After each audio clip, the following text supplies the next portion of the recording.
John chapter 20. In this version of the empty tomb story that undergirds Christian belief in the resurrection of Jesus, it is very difficult to miss the special importance the anonymous author we named John assigns to Mary Magdalene. While Mark, Matthew, and Luke report that a group of women went to the tomb on Sunday morning following the crucifixion, only John reports that Mary Magdalene came alone, unaccompanied by other women. From a cultural perspective, this is highly unusual behavior.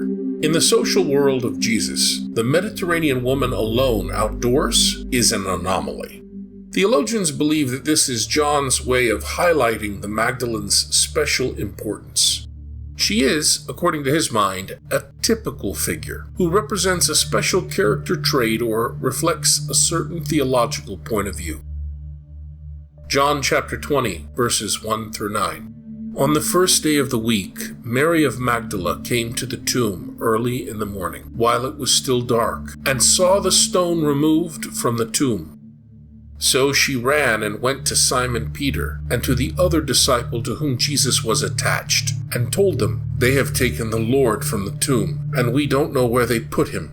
So Peter and the other disciple went out and came to the tomb. They both ran, but the other disciple ran faster than Peter and arrived at the tomb first.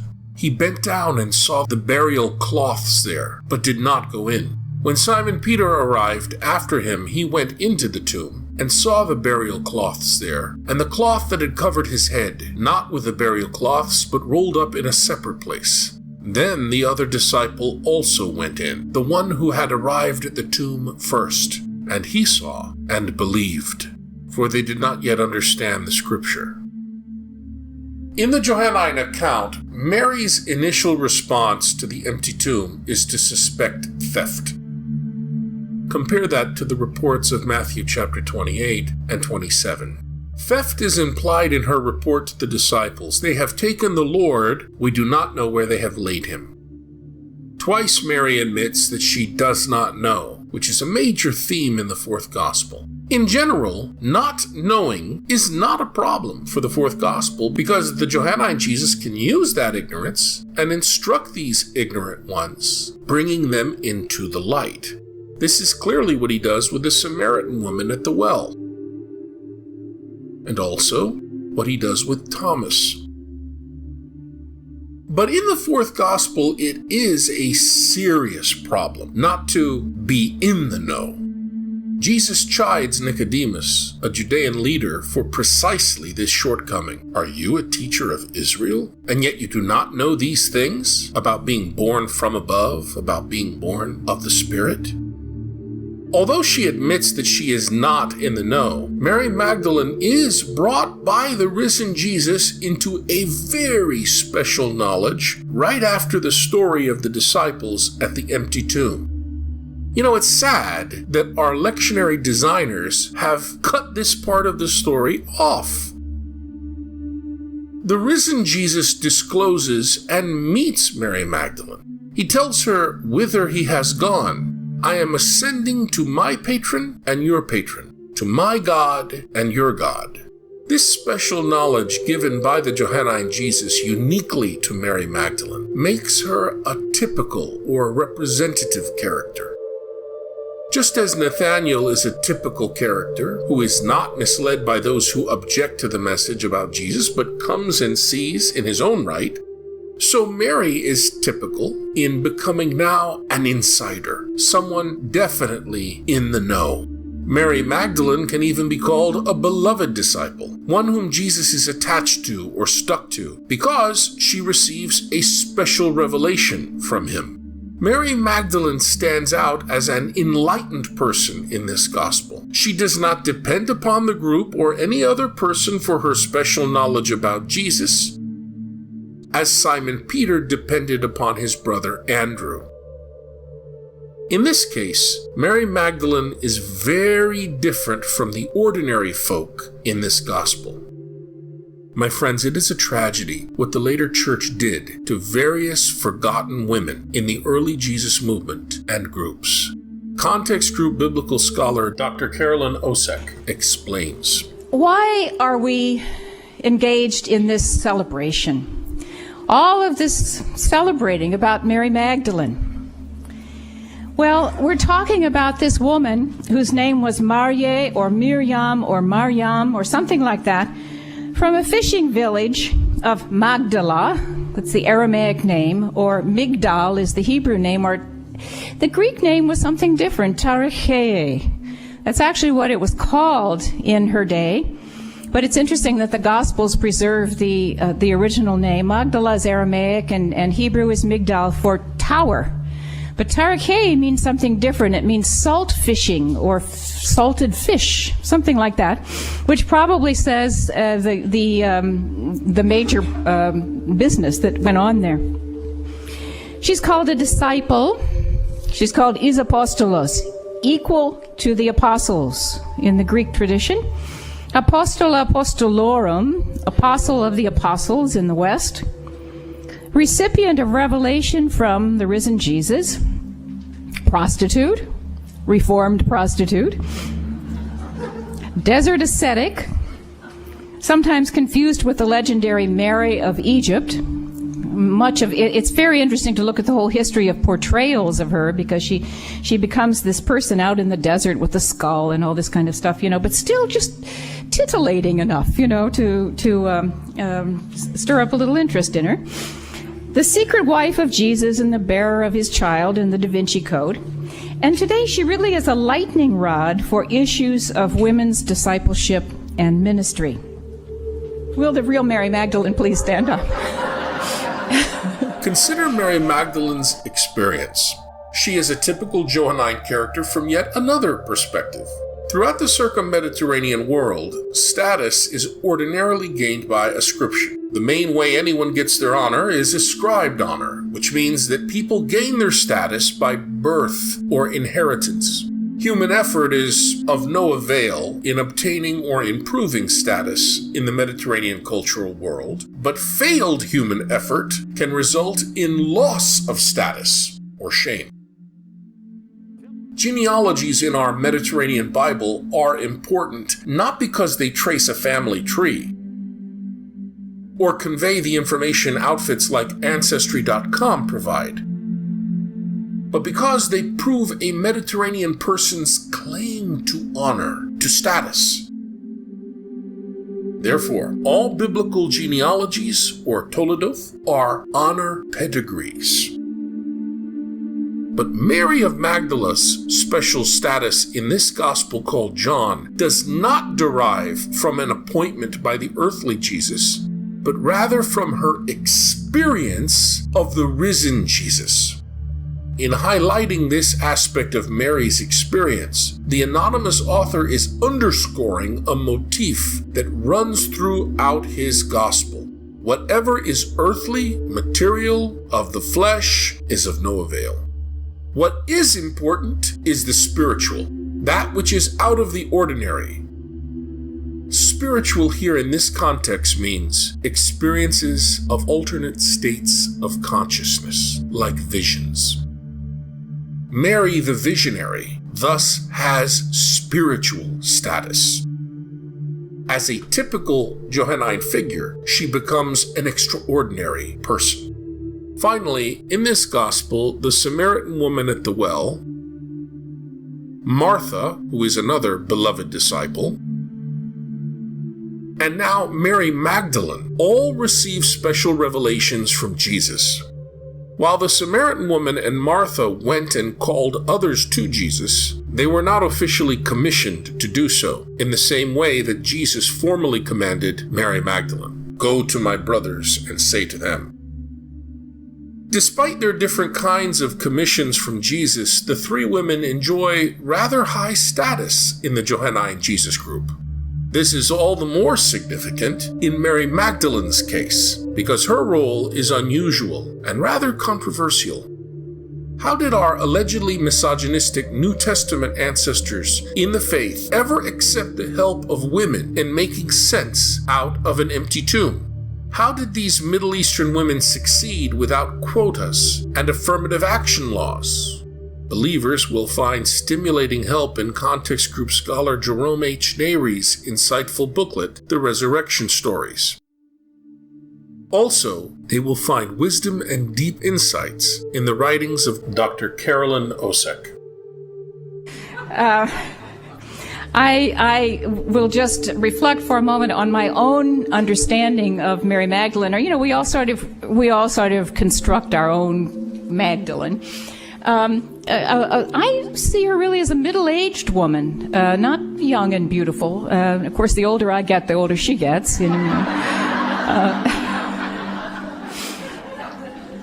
But probably a widow, and probably a person of independent means. Of course, that in the Eastern Church she never became a prostitute, which is very interesting. That only happened in the West.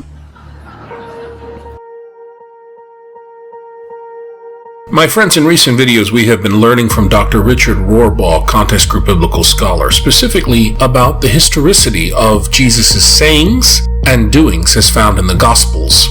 Now our attention turns to the traditions found in those Gospels about Jesus' resurrection and the post-resurrection appearances. Just how historical were those stories? The resurrection stories that we have differ markedly. Matthew has an angel in the tomb greet the women. In Mark, it's a young man. In Luke, it's two men in dazzling apparel. And which was it? Is there a way to know? Matthew, the women run and tell the disciples. In Luke, they do the same, but in Mark, they're afraid and they don't tell anybody.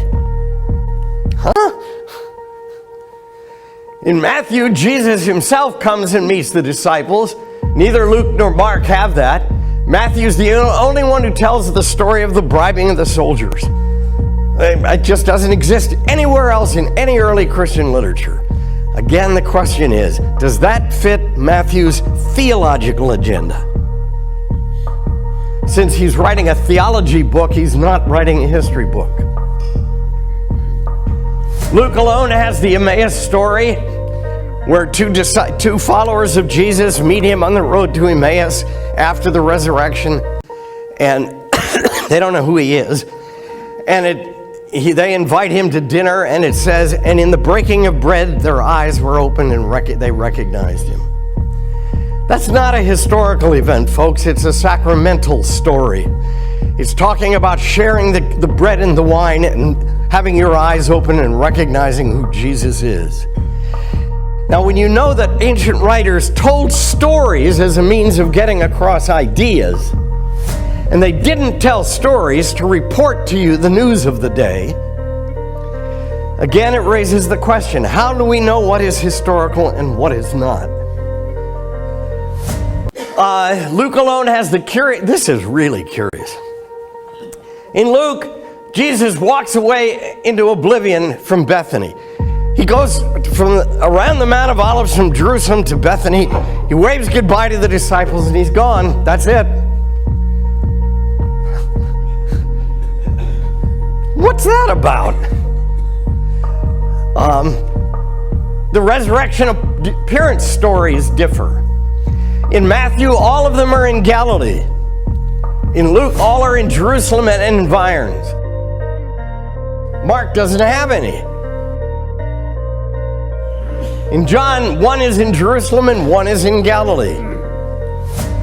Again, what do we take out of that that's historical? In 1984, the Boston College biblical scholar Feem Perkins wrote, "The theological task of articulating the significance of resurrection for 20th century Christians still remains to be undertaken." Despite Perkins' own and many fine publications since then, her judgment still stands 35 years and more later, 2 decades into the 21st century. The grossly inaccurate discussion of this topic by journalists in Time, Newsweek, and U.S. News & World Report, and in related journals, every time Easter time comes around, suggests that even as scholars increasingly make their research available to the public, the message still needs to be more clearly articulated. Biblical scholars are agreed that Jesus' resurrection is not at all some kind of miraculous resuscitation or something like a near-death experience. The real differences in the reports and interpretations of the evangelists and other New Testament authors make it quite clear that within the New Testament tradition, there is no single, unified picture of resurrection.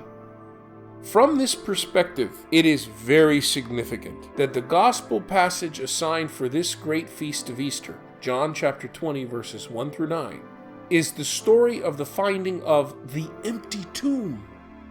None of the resurrection appearances of Jesus was selected. One purpose of the empty tomb tradition is to remind believers that faith comes from hearing. John's report that the beloved disciple sees the empty tomb and folded wrappings and believes that Jesus has been raised rather than that his corpse had been stolen away seems to replace the angelic proclamation in other traditional accounts in the New Testament that the Lord is risen. Mary Magdalene represents the community grieving over Jesus' death and needing consolation. Her report that they have stolen the body very likely refers to enemies of Jesus, but could also reflect the community's concern about the charge that some messianists, some followers of Jesus, stole the body to support their tale that Jesus was raised from the dead. The early Peter tradition is of no help because, according to that report, he came to the tomb, found it empty, and returned to his friends without any understanding of what had happened. You see this in Luke chapter 24, verse 12. In John's report, Peter enters the empty tomb first. He does not believe. Then the important disciple in the gospel called John, the beloved disciple, enters, and he has a reaction. He interprets, correctly by the way, what both had seen. He believes. In this gospel passage, faith in the resurrection of Jesus evolved from the discovery of an empty tomb, and not from an appearance of Jesus. It developed from what the first believers reported and saw and how they interpret what they experienced. In the days before the Second Vatican Council, Catholic education regularly included a course called apologetics, or how to defend or prove the faith to non-believers and skeptics. Unfortunately, this kind of apologetics has since made something of a comeback in much of popular Catholic writings and Catholic social media these days. With such material, Catholics learn and memorize philosophical arguments to prove our beliefs, beyond the shadow of a doubt, including our faith that Jesus rose from the dead. But the new Pentecost of the Second Vatican Council unleashed wave after wave of fresh scholarship that improved our knowledge and demonstrated how overly simplistic our preconciliar apologetics was, and continues to be, in so much of popular Catholic media. Like Jesus always does, it shook up our triumphalistic mental idolatries. For example, new, better-informed Bible translations that correctly rendered the passages that proclaimed that Jesus was raised by God from the dead surprised us. We'd never noticed that before. What do you mean, God raised him? Jesus is God. Jesus raised himself. Was raised? That's the passive voice, as in someone else raised him. Biblically speaking, Jesus did not raise himself. The term for Jesus having been raised is used in the passive voice. Passive voice statements in the New Testament imply that God is the agent or doer. It is God who raised Jesus. Jesus did not raise himself. Sorry, Mel Gibson. As our knowledge of the ancient world and its culture grew, and continues to grow, we realize that the Christian claims to have salvation in Jesus do not seem to satisfy the modern quest for meaning and well-being in a psychologically oriented and technologically blessed and cursed world. Perhaps one piece of the biblical record can help us. The scriptural evidence suggests that the risen Jesus was somehow different, transformed, and somewhat unrecognizable, though he was the same Jesus of Nazareth who had lived and walked on earth. These seem to be two constant elements that believers report in the appearances of the risen Jesus to them in an altered state of consciousness. Both elements characterize experiences of alternate realities in all cultures, so they're not really surprising. As each report indicates, the experience is reassuring and enlightening, quite in accord with the cultural function of such altered state of consciousness experiences. My friends, the funeral liturgy reminds Christians that they shall experience this same transformation. In death, life is changed, not taken away. This echoes Paul's view. So it is with the resurrection of the dead. What is sown is perishable. What is raised is imperishable. It is sown in dishonor. It is raised in honor. It is sown in weakness. It is raised in power. It is sown a physical body. It is raised a spiritual body. Easter this Sunday and Christian belief in the resurrection of Jesus challenge all, scholar and non-scholar alike, to explore new ways of showing that belief in Jesus as God's definitive act of salvation truly gives ultimate purpose and meaning to life in our time. Let's look at this, friends. Johannine Jesus, the Jesus of the Gospel of John, versus the Jesus in Mark, Matthew, and Luke. In the fourth Gospel, the Gospel of John, Jesus is conscious of his pre-existence. Father, glorify me with the glory we shared before the world began. See, he remembers a time before the world began. But in the synoptic Gospels, Mark, Matthew, and Luke, Jesus says nothing about pre-existing or a life before his earthly life.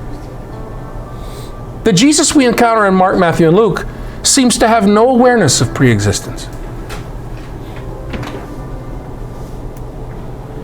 The Johannine Jesus presents a Jesus movement that's largely set in Jerusalem, lasts 3 dry seasons. But in the synoptics, Jesus movement is largely set in Galilee, lasts 1 dry season. Only at the end does he go up to Jerusalem. The Johannine Jesus teaches in long-winded discourses and never parables. But the synoptic Jesus teaches always in pithy proverbial sayings, one-liners, and proverbs. That's radically different, folks. The Johannine Jesus performs only 7 signs or works, some of which are nowhere to be found in the synoptics. But in the synoptic Gospels, Jesus performs many mighty deeds, wonders, and marvels.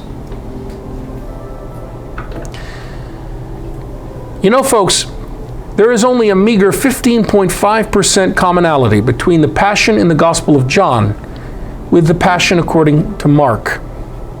That is a huge 84.5% difference between the Markan Passion and the Johannine Passion. Johannine Christology is the highest in the New Testament.